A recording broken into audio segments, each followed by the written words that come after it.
우리가 현재 하나님을 믿고 신앙생활을 하고 있는데 참 이 믿음이라고 하는 것이 굉장히 우리에게 있어서는 쉬운 것 같기도 하지만 참 어려운 것 같기도 한, 왜냐하면 우리가 신앙생활을 한다고 하지만 그냥 교회만 다니면 신앙생활을 하는 것이 아니라 우리에게 참 믿음이라고 하는 것이 우리에게 필요하다고 하는 건데, 그 믿음이라고 하는 것은 단순하게 이제 입술로만 내가 예수님 믿습니다, 내가 하나님 믿습니다 라고 하는 어떤 그런 식으로 고백하는 것만은 아니라고 하는 것. 다시 말하면 우리가 하나님을 믿고 예수님을 믿는다라고 하는 말은 우리의 삶 전체로 하나님을 믿는 것을 의미한다고 볼 수가 있습니다. 우리가 성경 가운데 특별히 예수님의 말씀 중에서 하나의 보석이라고도 얘기를 할 수 있는 산상수훈, 마태복음 5장부터 7장에 있는 그 말씀의 내용 가운데에서 거기에 보게 되면 예수님, 우리가 아무리 우리가 주여 주여 한다고 그렇게 고백을 해도 하나님의 뜻대로 하지 않는다고 한다면, 다시 말하면 우리의 삶 전체로 하나님을 믿지 않는다고 한다면 하나님의 나라에는 들어갈 수가 없다라고 하는 것을 분명히 가르쳐주고 있습니다. 마태복음 7장 21절을 보게 되면 이런 말씀이 기록되어 있습니다. 나더러 주여 주여 하는 자마다 다 천국에 들어갈 것이 아니요 다만 하늘에 계신 내 아버지 뜻대로 행하는 자라에 들어가리라. 근데 이 말씀은 아무리 우리가 이 세상에 살아가면서 주여 주여 하면서 이렇게 외친다고 할지라도 하나님이 원하시는, 또 하나님이 기뻐하시는 그러한 참된 믿음이 아니라고 한다면 우리는 하나님의 나라에 들어갈 수가 없을 뿐만 아니라 하나님의 능력도 체험할 수가 없게 된다라고 하는 겁니다. 우리가 이제 기독교의 경전으로 우리가 늘 읽고 있는 하나님의 말씀, 이 바로 이제 성경인데, 이 성경 말씀을 우리가 잘 보게 되면 성경 말씀에는 어떠한 내용들이 많을까?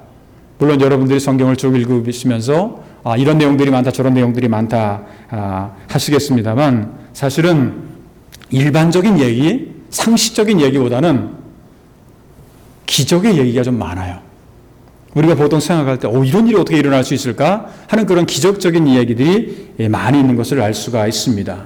특별히 예수님의 교훈과 또한 사역이 기록되어 있는 복음서를 보게 되면 예수님을 통해서 이루어진 기적의 이야기들이 얼마나 많이 있는지, 그냥 성경을 쭉 읽다 보게 되면 이런 기적 저런 기적, 기적들이 계속해서 연이어 있는 것을 우리가 알 수가 있습니다.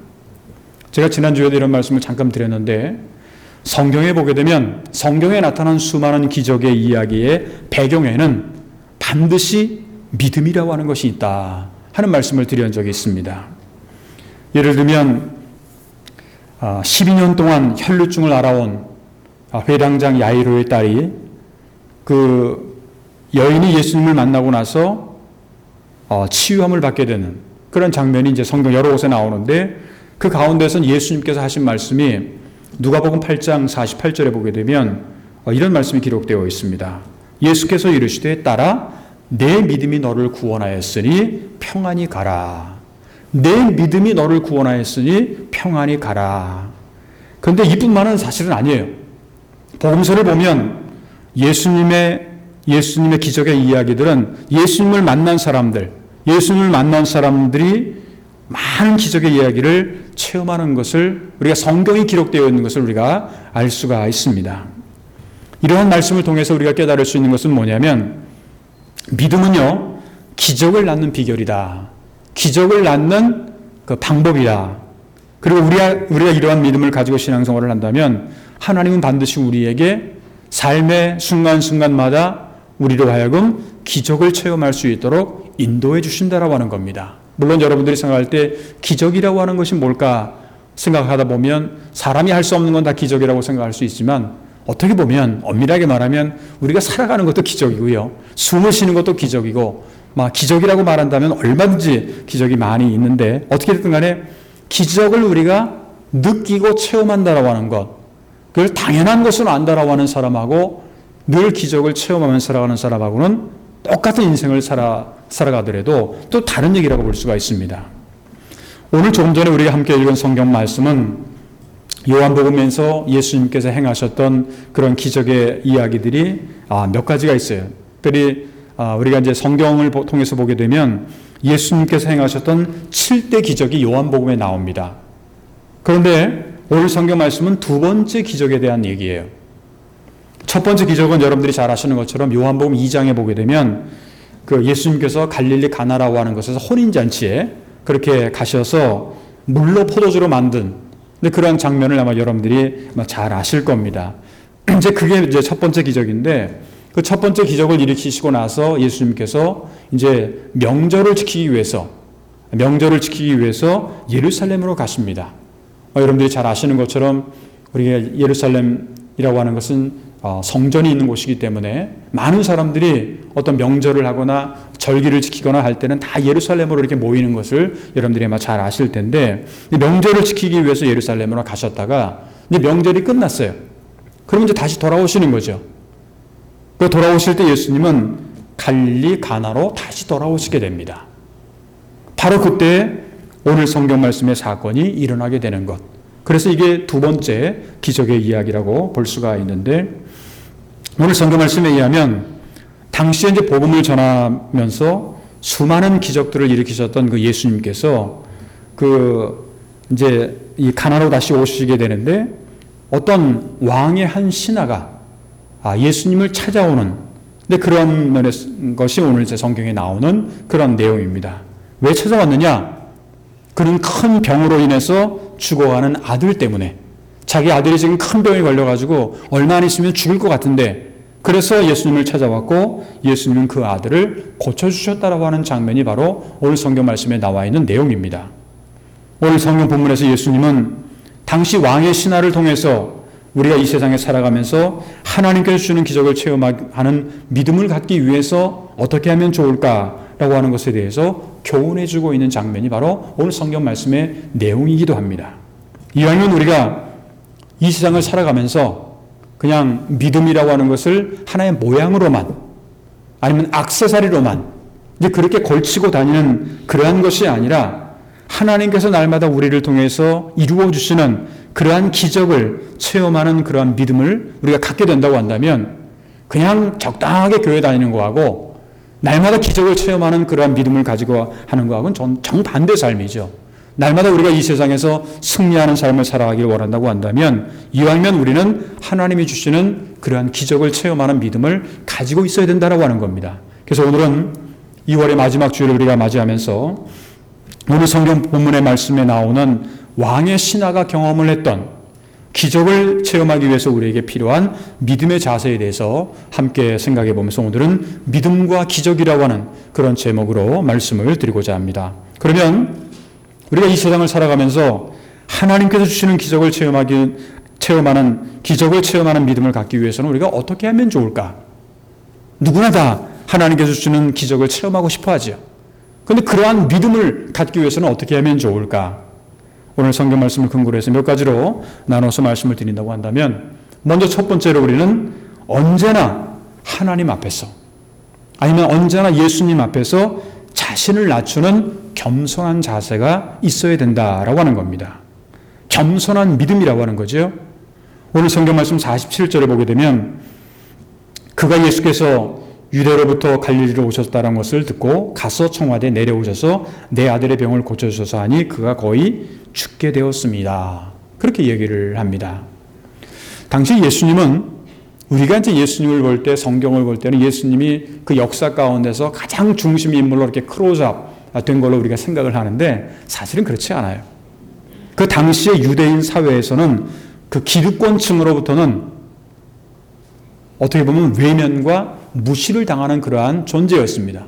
그러니까 예수님이 가는 곳은 항상 가난하고 병들고 어려운 사람들, 문제 있는 사람들, 이런 사람들만 늘 함께 모이다 보니까 기득권의 입장에 있던 그 신분에 있었던 사람들은 별로 관심이 없었어요. 왜? 자기는 별로 필요 없으니까. 그럼에도 불구하고 오늘 성경 말씀에 보면 왜 왕의 신하가 예수님을 황급하게 이렇게 찾아왔을까? 그것은 두말할 필요가 없죠. 자기의 아들이 병에 들어서 지금 죽어가고 있는 거예요. 아마 여러분들도 부모님의 경험을 다 해보신 분들이 거의 대부분에 계십니다만 자기 아들이 이렇게 죽어가는 병에 걸려 있다고 한다면 여러분들은 뭐든지 다 하실 거예요, 아마. 왜냐하면 아들을 살리기 위해서는. 이 왕의 신하도 마찬가지예요. 여느 부모처럼 아들을 고치기 위해서는 아마도 지금까지는 자기가 가진 권력이라든가 돈이라든가 뭐 여러 가지 재물을 많이 사용해서 이 아들을 살리기 위해서 모든 노력을 다 기울였을 겁니다. 아마도 용하다는 의사는 다 모셔왔을 것이고 잘 듣는다는 약은 다 사다가 먹였을 거예요. 그런데 아들은 차도를 보이지 않아요. 날 기미가 보이질 않아요. 그리고 죽어가고 있어요. 이때 왕의 신하는 근데 예수님에 대해서 이제 소문을 들게 되잖아요. 소문을 들었어요. 예수님은 메시아의 삶을 시작하실 때 가버나움이라고 하는 것을 근거지로 하여서 사역을 시작하기 때문에 왕의 신하는 이제 그가 예수님에 대한 정보를 어느 정도 가지고 있었을 거예요. 그는 어떻게 보면 사회적인 체면이 있잖아요. 왕의 신하예요. 자존심 이런 것들을 다 내려놨어요. 그리고 예수님이 계신 가나까지 한 걸음에 달려오게 됩니다. 가버나움에서 가나까지의 거리는요, 약 한 34km 정도가 됩니다. 그러니까 걸어왔다고 한다면 보통 그때 당시의 걸음으로는 한 8시간 정도, 그리고 나귀를 타고 왔다고 할지라도 반나절 정도는 걸리는, 근데 그러한 거리였습니다. 그럼에도 그가 한 걸음으로 달려와서 예수님을 만났다라고 하는 것. 자기는 그래도 왕의 신하고 신분이 높고 그럼에도 불구하고 자기를 낮춰가지고 지금 소외당하는 사람, 가난한 사람, 그런 사람들과 함께 있었던 예수님을 자기가 찾아갔다라고 하는 것. 이건 어떻게 보면 그의 모습이 참 겸손한 모습으로 나타났다라고 하는 것을 드러낸다고 볼 수가 있습니다. 어느 날 갑자기 아무것도 없었는데 갑자기 자기 자신을 낮추는 그러한 겸손한 그러한 모습을 이 왕의 신하가 가졌을까요? 그건 결코 아닙니다. 그에게는 인생에서 가장 커다란 고난이 찾아왔어요. 아들이 병에 걸려서 죽게 되는, 이제 얼마 안 있으면 죽을지도 모르는 이제 그러한 다급한 상황입니다. 만일 이 고난이 없었다고 한다면 아마 그 왕의 신하는 예수님을 찾아오지 않았을 겁니다. 우리가 인생을 살아가면서 하나님 앞에서 스스로 겸손해진다라고 하는 것은 그렇게 쉽지가 않아요. 내가 가진 것도 많고 건강도 하고 그리고 권력도 있고 명예도 있고 그러면 여러분들 쉽게 하나님 앞에 나와서 눈물을 흘리면서 나를 살려달라고 기도할 것 같아요? 쉽지 않아요. 사람이라는 게 참 간사해서 조금만 상황이 좋아진다면 자기가 최고고요. 상황이 어려워지면 그때는 이제 천부의 의지 없어서 손 들고 옵니다. 이렇게 오는 게 바로 인간의 나약함이기도 합니다. 이 말은 무슨 말이냐면 무언가 우리가 살아가면서 인생의 커다란 한계에 부딪힐 때, 어려움이 있을 때 우리는 겸손해질 수 있다는 거죠. 질병이라든가 사건이라든가 사고라든가 불행한 일을 당했을 때 우리는 절망하게 되고 절망의 끝자락에서 겸손하게 뭔가를 잡아올 수밖에 없는 이 왕의 신하가 사실 예수님 찾아오고 싶은 마음이 있었겠어요? 그렇지만 그걸 할 수밖에 없었던 그 자기를 스스로 낮추고 겸손하게 예수를 찾을 수밖에 없었던 그 모습, 이 모습을 어떻게 보면 우리 인간도 정말 절망의 끝자락에서 겸손하게 하나님을 바라보게 되는, 지금 인류가 지금 경험하고 있는 코로나를 통해서 여러분들은 뭐를 배운다고 생각을 하십니까? 저도 코로나에 관심이 있고 앞으로 이것이 어떻게 미래가 어떻게 될까 하는 것에 대해서 관심이 많다 보니까 많은 그런 여러 가지 정보라든가 이런 것들을 보게 되면 거의 비슷한 내용들이 많이 있습니다만 어떤 한 분에 의하면 우리 인간이 코로나를 통해서 겸손을 배워야 된다. 너무 막 살았다. 자기 욕심대로 자기 하고 싶은 대로 자기가 원하는 대로 다 그렇게 살다 보니까 지금 사람이 그렇게 욕심이 많다 보니까 다른 이 자연계가 피조물이 지금 피곤해하고 있고 힘들어하고 있고 그러다 보니까 당연히 이런 여러 가지 물질이 자기들도 살기 위해서 이렇게 나올 수밖에 없다라고 하는 그런 면에서 우리는 인간은 여기서 겸손을 배워야 된다라고 하는 그런 얘기입니다. 고난이라고 하는 거는요, 우리를 겸손하게 만들고 하나님을 찾게 하고 하나님을 만들게 하고 만나게 하고 또한 구원에 이르게 하는, 이것이 바로 겸손이 우리에게 주는 하나의 좋은 그러한 내용이라고 볼 수가 있습니다.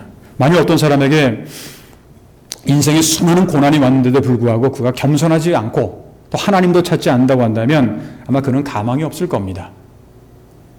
성경은 고난을 당할 때 기도하라고 교훈하고 있습니다. 여러분들이 잘 아시는 것처럼 현재 우크라이나라고 하는 나라가 러시아에 의해서 침공을 당해서 지금 굉장히 어려움을 당하고 있습니다. 우리나라가 아니기 때문에 지구에서 멀리 떨어져 있기 때문에 우리는 괜찮다? 그럴 리가 없죠. 지금 직접적인 것은 아니라도 간접적으로 지금 엄청난 그런 피해를 우리가 지금 보고 있는 그러한 상황 가운데에서 우리도 지금 우리 제일대한기독교 총회에서 우리 총간사를 통해서 각 목사님들한테 기도문을 다 보냈어요. 우크라이나를 위해서 기도해달라고 하는지 그런. 근데 우리 일본뿐만은 아닐 겁니다. 전 세계가 지금 이 우크라이나를 위해서 평화를 위해서 기도를 하자 해서 지금 기도를 많이 하고 있을 텐데 성경은 고난을 당할 때 기도하라고 그렇게 말씀을 하고 있습니다. 야고보서 5장 13절 전반절에 보게 되면 너희 중에 고난당하는 자가 있느냐? 그는 기도할 것이요. 우리는 고난을 통해서 하나님을 알게 돼요.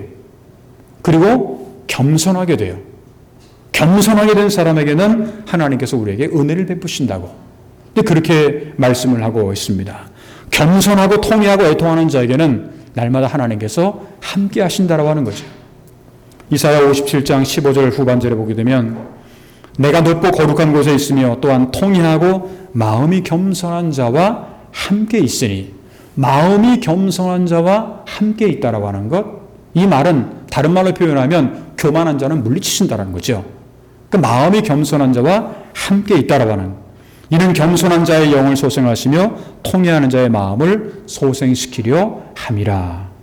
또한 베드로전서 5장 5절에도 보게 되면 젊은 자들아 이와 같이 장로들에게 순종하고 다 서로 겸손으로 허리를 동이라. 겸손으로 허리를 동이라. 하나님은 교만한 자를 대적하시되 겸손한 자들에게는 은혜를 주시느니라. 그렇게 말씀을 하고 있습니다. 물론 어떤 사람들은요 고난을 겪지도 않는데도 불구하고 겸손한 사람이 있어요. 이거는 굉장히 좋은 겁니다. 고난을 겪지도 않는데 겸손한 사람이 있다라는 거예요. 이것은 어떻게 보면 항상 성령의 인도함을 받는 사람들은요 고난을 겪지 않더라도 늘 겸손할 수가 있어요. 우리가 이제 성령으로 인도함을 받고 성령으로 충만하고 성령의 열매를 맺다 보면은요 나의 죄됨을 알아요. 내가 죄인이라는 걸 알게 되고 내가 연약하다라는 걸 알게 되고 내가 부족하다라고 하는 것을 성령을 통해서 더욱더 절실히 느끼게 됩니다. 그러니까 성령을 통해서 우리는 겸손할 수가 있는데 이처럼 우리가 고난을 통해서 겸손을 배우든지 아니면 성령 충만을 통해서 우리가 겸손하든지 하나님 앞에서 겸손한 사람들은 반드시 언제나 하나님께서 우리에게 주시는 기적을 체험할 수가 있다라고 하는 것. 이것이 바로 오늘 성경 말씀의 첫 번째 내용입니다. 두 번째로 우리가 삶 속에서 기적을 체험하기 위해서는요.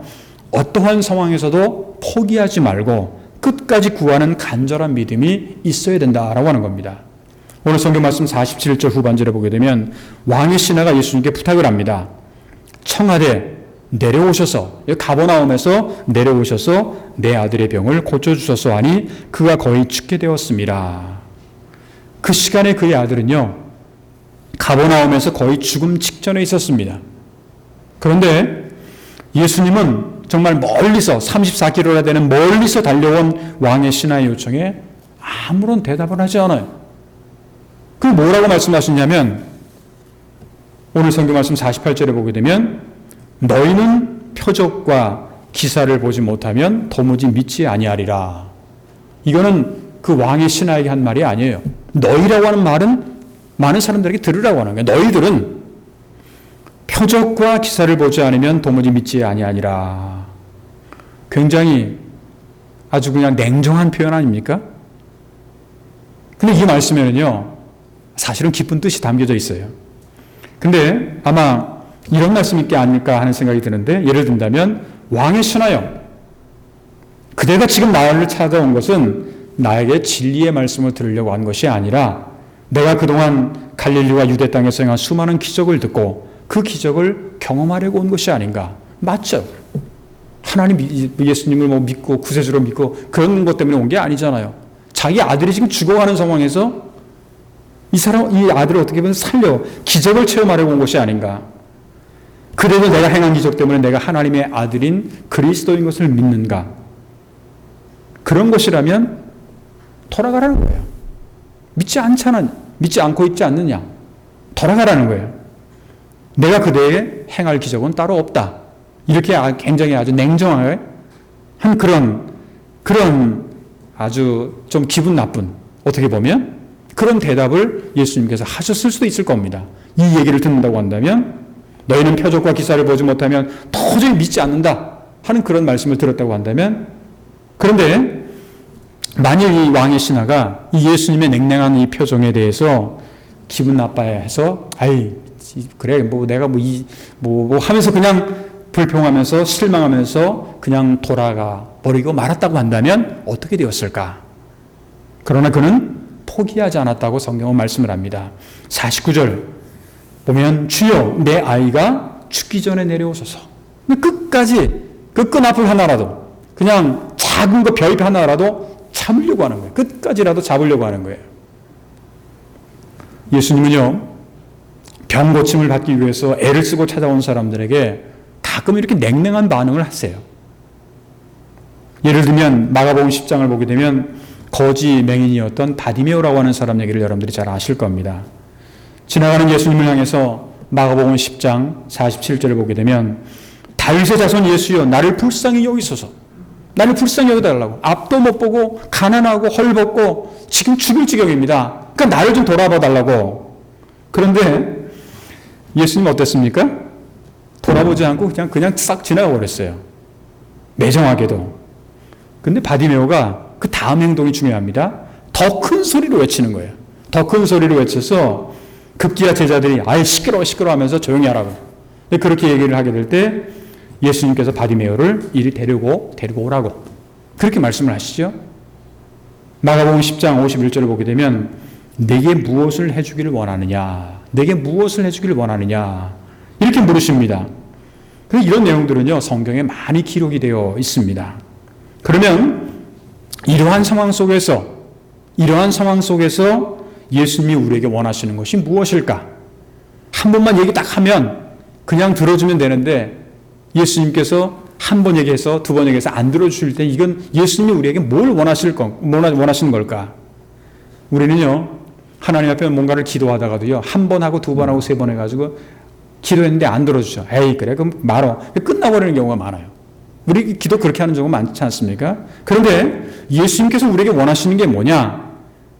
정말 부모가 자식을 위해서라면 뭐든지 하듯이 끝까지 하듯이 끈질기게 하듯이 포기하지 않는 간절한 마음을 바로 예수님은 보고 계신다라고 하는 겁니다. 호세아서 5장 15절 후반절에 보게 되면 그들이 고난받을 때에 나를 간절히 구하라. 나를 간절히 구하라. 잠언서 8장 17절 후반절에도 보게 되면 나를 간절히 찾는 자가 나를 만날 것이다. 나를 간절히 찾는 자가 나를 만날 것이다.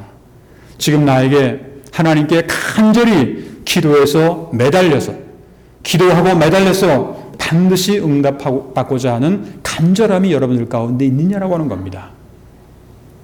아버지가 살리고 싶은 마음, 자기 아들을 어떻게 해서든지 이 아들을 살리고 싶은 간절한 마음, 이 마음이 결국은 기적을 일으키는 믿음이 되었다라고 하는 것, 이것이 바로 오늘 성경이 우리에게 가르쳐주는 두 번째 교훈입니다. 세 번째 마지막으로 기적을 체험하기 위해서 우리에게 필요한 믿음은요, 주님이 말씀하신 대로 그대로 이루어질 것을 믿는 거예요. 말씀 중심의 믿음이라고 하는 거죠.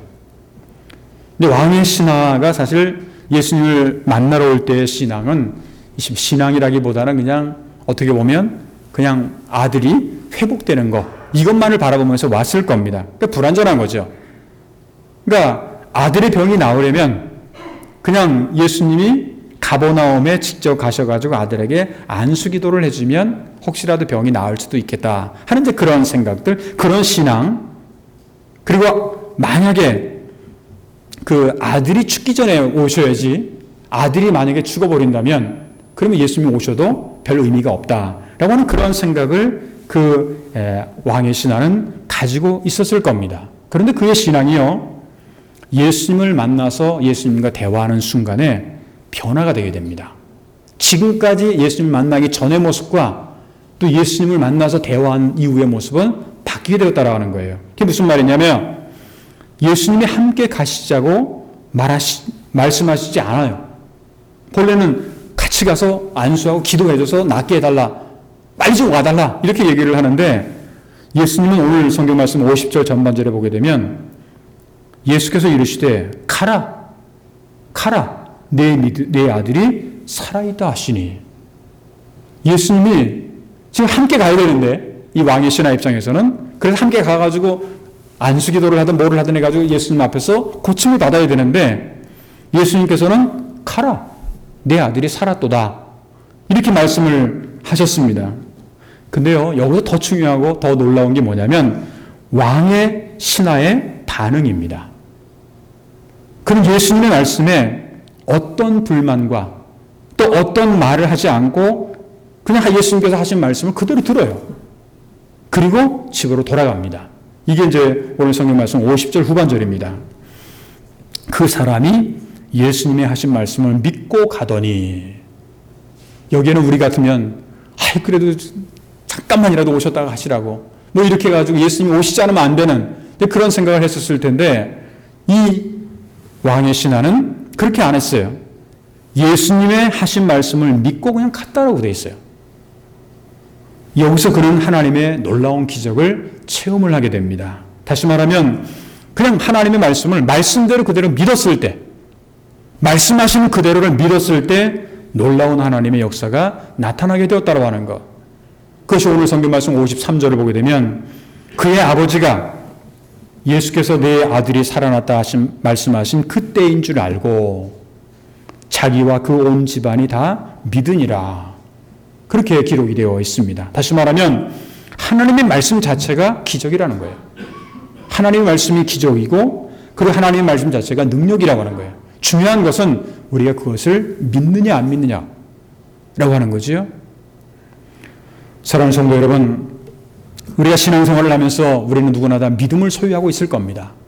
그런데 내가 가지고 있는 그러한 믿음은 어떤 믿음이라고 여러분들은 생각을 하십니까? 입술로만 늘 주여 주여 주여 하는 그러한 믿음인지, 그렇지 않으면 하나님의 역사와 하나님의 기적을 매 순간순간마다 체험하고 있는 살아있는 믿음인지. 경건의 모양만 있고 능력이 없다고 한다면 그 믿음은 참 믿음이라고 볼 수가 없습니다. 참 믿음에는요, 역사가 있고 하나님은 예수님을 통해서 우리가 이 인생에서 수많은 기적을 체험하기를 하나님은 원하고 계신다라는 거예요. 그 내용들을, 수많은 기적의 내용들을 성경을 통해서 우리에게 보여주시고 계신 그 내용을 우리가 볼 수가 있습니다. 중요한 것은 내가 교회를 다니고 신앙생활을 하면서 어떠한 믿음을 소유하고 있느냐, 정말 기적을 낳을 만한 그러한 믿음을 우리가 항상 소유하고 있느냐, 아니면 그냥 액세서리처럼 내가 교회에 다닌다라고 하는, 그냥 예수를 믿는다라고 하는 그러한 척만 하는 그러한 믿음을 우리가 가지고 있는가 하는 겁니다. 간절히 바라기는 오늘 2월의 마지막 주일을 맞이하면서 우리의 믿음이 단순한 형식만이 아닌 오늘 왕의 신하가 경험을 했던 것처럼 겸손한 믿음, 그리고 끝까지 간절히 구하는 믿음, 그리고 말씀대로 이루어진다라고 하는 그 믿음을 우리가 통해서 여러 가지 어려운 현실, 힘들고 고통스러운 현실이 많이 있지만 그런 가운데서도 날마다 하나님께서 우리에게 주시는 놀라운 기적을 매 순간순간마다 체험해 나갈 수 있는 저와 여러분들의 앞으로의 신앙생활이 되시기를 주님의 이름으로 축원합니다. 기도하겠습니다. 은혜로우신 하나님 아버지, 감사합니다. 오늘 2월의 마지막 주일을 맞이하게 하시고 오늘도 이렇게 몸된 교회에서, 또한 교회에 함께 못 나오지만 각 가정에서 온라인을 통해서 하나님 앞에 예배의 자리에 함께 하신 그 은혜를 생각할 때 진심으로 감사를 드립니다. 하나님, 우리가 세상에 살아가면서 믿음을 가지고 있는데 이 믿음이 정말 하나님을 기쁘시게 하는 믿음, 또 기적을 낳을 만한 그러한 믿음인지, 아니면 그냥 형식만 있는 액세서리와 같은 그런 믿음인지 다시 한번 우리의 믿음을 되돌아보게 하여 주시옵시고, 오늘 말씀을 통해서 정말 기적을 낳는 믿음이 무엇인가, 하나님 앞에서 자기 자신을 철저하게 낮추는 그러한 믿음이라고 하는 사실, 그리고 기도의 목적을 위해서는 포기하지 않고 끝까지 구하는 간절한 믿음이 필요하다는 것을 우리가 깨닫게 하시며, 또한 말씀하신 그대로 성취될 것을 믿고 우리가 믿는 말씀 중심의 믿음을 소유할 수 있는 우리 모두가 되도록 주님께서 인도하여 주셨기를 간절히 원하고 기도하옵나이다. 하나님, 우리 인류는 누구나 다 참된 평화를 원하지만, 그러나 세상은 평화만 있는 것이 아니라 또 여러 가지 전쟁과 어려움도 있습니다. 현재 우크라이나에서 지금 발생되어 있는 러시아 침공에 의한 그런 지금 전쟁 가운데 너무나도 많은 사람들이 마음 아파하고 있고 슬퍼하고 있고 상처를 받고 있고 죽어가고 있습니다.